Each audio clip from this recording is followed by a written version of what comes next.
Greetings, urban farmers, gardeners, and healthy food visionaries. Farmer Greg here, and welcome to the 334th episode of the Urban Farm Podcast, where every day we work together to educate and inspire you to become part of your food revolution. The Urban Farm Podcast is sponsored by healthiq.com. As I get older, I am finding that leaving a legacy is becoming more important.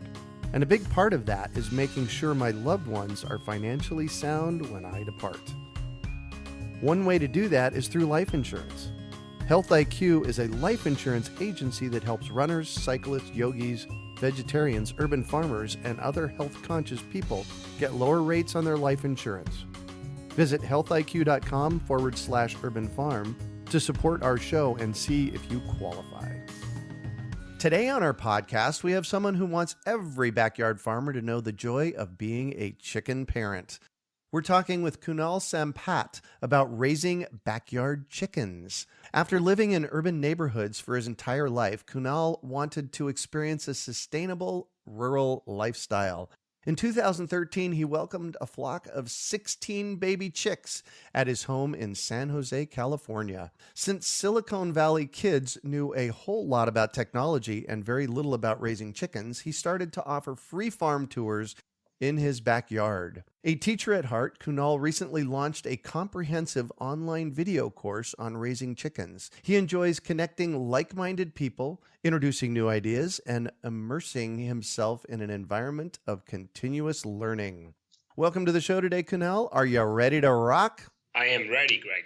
Excellent. So I shared a bit about you. Can you fill in the blanks for us and share more about the path you took to get where you're at today? Sure. So when I started, I moved from Mumbai when I was 17, and we lived in a really busy neighborhood, just cars and big tall buildings and very few trees. Mm-hmm. And, I was in Massachusetts for school for almost 4 or 5 years, and I lived in New Hampshire. And I've always been in love with nature, and then moved to California, and I started a master composting class at the County of Santa Clara. Oh, nice. And then my wife and I started to have like these not baby, but they are these earthworms that, you do vermiculture. Right. You put these worms in a bin and, you give them scraps from your kitchen. Mm-hmm. And that was good for a while. But when we traveled, it became really hard because the worms couldn't really survive, without a bit of care. And then, I had a manager at work, and he was from Tennessee, but he had moved to California, and he hated it. He said, this is not a place where I want to live. And I couldn't ever understand why was he saying that. I was like, this is really beautiful. Right. And then he used to commute back and forth from Tennessee at some point, and I started to understand his world a bit more. And then he said he had started raising chickens, and that's how I got interested. And he said, go ahead, give it a try. Your backyard. And I think that was exactly the time when we bought our house. Uh-huh. And I told my wife, do we want to move to Tennessee? And she wasn't quite ready for that big move. So yeah, that's how we ended up getting our flock and getting started with chickens. Wow, cool. So in your bio, you talk about starting free farm tours of your backyard. How did that come about? Tell us about that, please. Sure. So we didn't want to be one of those people that were talking about chickens on Facebook and everywhere on social media, because we thought we would annoy other people that really didn't understand our craze about chickens. So we created a separate page for Sampat Farms and a separate website. And slowly but surely, people started to find out about what we did. And with 16 chickens and just 2 people in the house, we had a surplus of eggs. Oh, yeah. And then when people came, they were like, can we buy your eggs? And we're like, sure, you can buy our eggs. And then they wanted to see how we were raising chickens. And then they were like, and then there were some people that just wanted to come in for the tours. They're like, can we just see how you guys raise your birds? Because then the word started to spread. I specifically remember there was one Japanese lady that had come to our house, and I didn't even, I didn't know much about her, but she came to get the eggs. And then she wrote a big blog in Japanese, which I obviously didn't understand. Wow. Comparing store-bought eggs with fresh farm eggs. And then she had put photos of the 2 eggs and what differences she was spotting. And I think she put it out there, and I think that kind of got some traffic. And then people started calling us to say, hey, can you come in? And I think the big moment was when we signed up with Tour the Coop. So there's something in the Silicon Valley called Tour the Coop. Right. It's a full day where people come on their bicycles to see different chicken coops in the neighborhood. We signed up for that for a day, and then we had basically families coming in every, that all day. But in general, right now, every Sunday from 3 to 5 p.m., because we're usually at home at that time, we just keep it an open slot if people want to come and see our chickens and have some fun. Wow. What kind of responses are you getting from people when they come to see your tour? In fact, here, I got a better question for you. Something has happened since you started giving those tour, and somebody came and they were most amazed or most moved. Tell me about that person. Sure. I personally have enjoyed to see the smiles on people's faces and the questions they ask. Right. Our chicken coop is fairly large. I would say we call it the Four Seasons chicken coop because it's like the Four Seasons hotel. Oh, right. And I remember this one little kid, and she was like basically jumping in and out of the coop, and she was just so happy to see the chickens and just kind of, she felt like they were her family. And I think the curiosity about the fact that chickens sleep on perching rods. I don't think people know that. Yeah. People have this false sense of like, oh, chicken coops smell a lot. But then when they find out that, hey, they don't really smell a lot, or they don't smell at all. Yeah.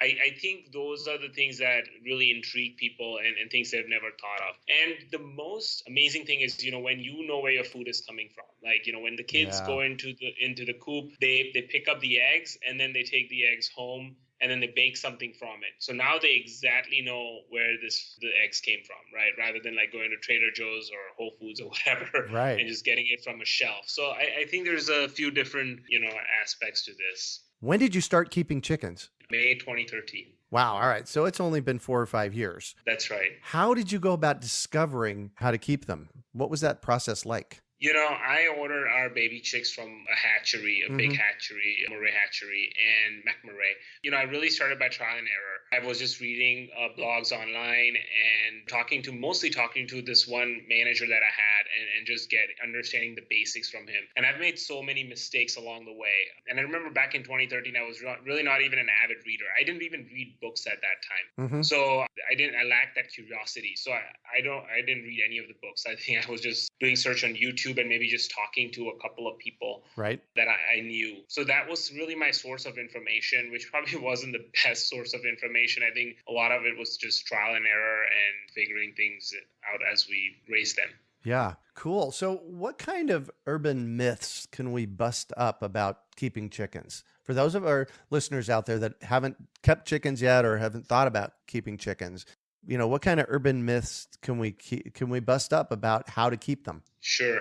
So number one is I think people think that they need to have a rooster in order to get eggs. Oh, yes. And you don't really need a rooster. The rooster is more for the social dynamics and just, for the whole coop. You can get infertile eggs, which are, the eggs that you can eat. Right. So you don't need a rooster. So I think a lot of people are concerned that what if we have a rooster and the rooster is crowing and our neighbors are going to get upset with you can get sex chickens that are basically hens. Our female chickens are known as hens, and you can just order those or get them from a local farmer and raise them. So that's number one. I think another big myth is the smell. I think people just think it's a lot of work and the coop is going to smell. But, I think if they use the right techniques, if there's enough ventilation in the coop area, if they put straw or they have like deep mulching in the coop area, they can get rid of a lot of odors and, it's great.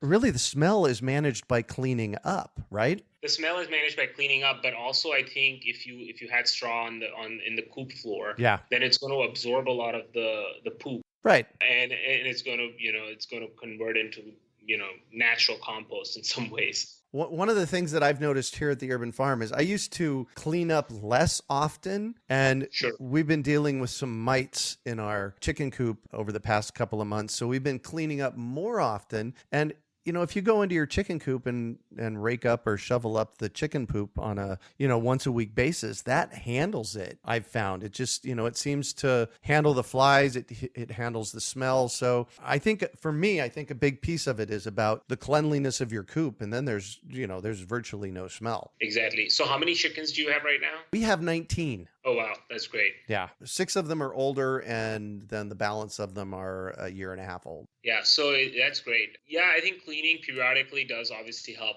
If you tend to be a little more lazy and Uh-huh. or don't have the time to clean it, there's other ways you can manage Yeah, the odor. exactly. I feel like if you're keeping your chickens like enclosed all day long or in a coop, then and there's no ventilation and there's no Uh-huh. sunlight, a couple of different factors that can play into just things being odor free. Yeah, But exactly. I find the most important one for us has been the straw, like putting just dry straw on because at night when the chickens are in the coop, that's when they're going to poop the most, and Right. then your coop is going to be filled with stuff. Myth number 3 we want to bust up here. Sure. So myth number 3 is people overestimate how much time it's going to take for them to clean their chicken coop area. They have this belief that chickens are going to make a big mess, and there is a way to control that mess. Like you if you have the right plants in place in your chicken coop area, or if you have the right process set up in terms of like putting down straw, for example, we talked about Right. on the chicken coop floor, then your cleaning can be minimized significantly. You can even go down to like just cleaning once in 6 months, really, if you wanted to. Right. So there's ways around how you can get around the cleaning. So the bottom line is you could take care of your chickens in less than 5 minutes a day for a small backyard farm with 6 to 8 chickens. Yeah. And it should be no problem for you to do that. Perfect. And for those of you listening out there, if you're going every 6 months, they use something called a deep litter method. I think you mentioned that earlier. Is that correct? Exactly, that's right. Yeah, perfect. So what do you feed your chickens? So right now we're in the process of transition. So as I am also learning more about chicken feeds, and so right now, to answer your question directly, we feed them Purina feed, which is basically like a dog food bag. It comes in a size of a dog food bag, Right. but it's for chickens, obviously, and it's not organic. It's a feed. I know there's another company that's Scratch and Peck that sells organic, non-GMO. Oh, right. Feed. So obviously that's a great option. We haven't looked into that, but we also give chickens grains because especially in the winter mornings, it's just good for them to have some organic grains. So we have a bag of organic grains that we just get from the feed store. But right now I'm in the process of also like making my own feed, so I don't have to like buy stuff all the time. Oh, yes. That's the transition phase I am in. So how did you figure out how to make your own poultry feed? Sure. So I wouldn't say I've figured it out. I'm in the transition of figuring this out myself, because the certified organic grains that we buy from the grocery store, or sorry, not the grocery, the chicken feed store, Yeah, they're like $25 a bag, which I think is a lot of money. And I also want to try to move away from like buying things all the time, but rather like, making them myself. So there is a book that I just ordered off Amazon. It's called Feeding Poultry, the classic guide to poultry nutrition for chickens, turkeys, ducks, geese, game birds, and pigeons. And it's a 600-page book. Oh my gosh. It's by no means a small book, but I think it has everything you need to know about feeding poultry and making your own feed. Right. So I'm looking forward to reading that in the coming days. Nice. So you run an online education portal for chickens. Tell us about that. Sure. So my wife and I were vegetarians. We've had a stance of, at some point we wanted to get 500 chickens and have a big farm, because where we live in Silicon Valley, people really don't have options to buy like fresh farm eggs, just because land is so expensive here that there aren't that many, large farms that are, able to supply eggs to people. So we said, why don't we do that? Why don't we have a big farm? But then we were contemplating with like, what do we do with the chickens once they stop laying? And we just weren't ready to slaughter them. And I don't think we're just not there yet with that. Although for me, by all means, I don't mind people slaughtering chickens for food. It's something that we haven't decided. So we said, how about we encourage other people to raise their own chickens in their backyard? Because people already have a decent sized backyard, and they could have anywhere between 3 to 6 chickens, and they should produce sufficient eggs for the families to be providing, the eggs and stuff like that. So the challenge is right now people are so distracted in the world we live. There is social media, there is all this information in like work, like people are having a busy Silicon Valley lifestyle, for example, at least where we are. But I'm sure like everywhere people are having a lot of things going on in their life. So we said, Right. and they don't have time to read books. So if reading books is hard, then we said, let's create an online course. We can teach people how to, raise their own backyard chickens. And that's how we came up with this idea. We had the technology skills and we obviously had a camera, and my wife knows a lot of the video editing tools. So we said, let's do that. And so we've been doing this for almost a year and a half. It took us a really long time to put this together, but we're pretty proud of the final product that we have. Perfect. So it's an online video course on keeping chickens. That's right. Excellent. And we'll have information on that in the show notes page. Cool. Exactly. Yep. All right. So I'm going to shift on you, and I'd like for you to talk about a time you failed, how you overcame that failure, and what you learned from it. I don't want to make everything related to chickens on this podcast, if that's okay. No, perfect. So, one of the things is I'm a driver. I'm always thinking about figuring out how to drive for results. And that's my thought, like, go, let's get stuff done. And I think at one point in the last probably 5 years, I've realized that, there's the process of achieving those results is equally important. You don't want to leave dead bodies behind. Right. So I think that, for me, that was a big realization. And the fact that you want to make people feel good about themselves rather than, them feeling like they're at a loss and they don't have a say. Right. So, for me, I ended up hiring a coach for myself, and it was not cheap. And I think I paid like $3,000 for it for a few months, and basically just kind of walking through what my thought process was on things. And I think just getting that help was huge for me to change my mind. Like reading books and things like that can really improve the way you think and how do you make, self-help books and stuff like that. So that's been my teaching moment in the recent years. Boil it down for me. What is it? Oh, so basically the teaching moment is, make people feel good about themselves. Like when you're having a conversation with people about, getting stuff done. Yeah. You need to think about things from their perspective. How is it going to benefit them? And it's not all about you trying to hit your goals or your results. Perfect. What do you consider your biggest success? So for me, my biggest success has been just moving by myself from Mumbai at the age of 17, and then just, figuring out how I was going to survive through college with no family around. And being from an Indian origin, it was a bit of a cultural shock for me when I'm to the States, especially in Massachusetts where there's a lot of snow. Right. And just living on campus and getting through that. And then finally, at the end of my 4-year college degree, I got I got the Chancellor's Award for Student Service. Wow. I'm pretty proud of that accomplishment. Cool. And what drives you? What drives me? So for me, just that if I wake up in the morning, I'm going to learn something new. I think that's something I'm always excited about, reading a new book, learning some new skills, learning about other people and their lives, and just being curious about what they do every day. Yeah. I think I think that gets me going. It's like, wow, this world is so much bigger than who I am and what's around me, right? I mean, it's just massive. So I'm pretty excited about that. Cool. If you could recommend one book for our listeners, what would it be and why? One of my most favorite books has been Benjamin Franklin's biography, An American Life by Walter Isaacson. And I was just in love with this book. And I would recommend your listeners to use the Audible version if possible and not the paper version, but you could do the paper too. But it's I think 44 hours long. Oh my gosh. So it's a long book, or 33, but still, it's pretty long. And I was just amazed, like all the stuff Dr. Franklin accomplished in his lifetime, from politics to the printing press, and how he had all these different characters and all the writing he did. It just the writing itself. I think he's probably one of the people that motivated me to get into writing and writing regularly. Right. Creating good content. I think he's a great inspiration, and it's an amazing book. Cool. What one final piece of advice do you have for our listeners? One of my pieces of advice for people on this podcast is treat animals as your partners in life. Treat them equally. You can slaughter animals for food, but treat them in an ethical manner with respect. That's my ask. Yeah. Beautiful. Well, thank you so much for joining us on the show today, Kunal. Thank you, Greg, for having me. So how can our listeners get a hold of you? So I am obviously at my website, raising-chickens.com. You can follow me on Instagram at Wildfire Kunal. We also have an amazing, fun Facebook page, Sampat Farms. So you could check that out. We post some really cool stuff there. And my email is kunal@sampatfarms.com. So you can also email me. Perfect. And you have a special offer for our listeners for your online school, correct? I do. So we're giving away $10 off our course to all the podcast listeners.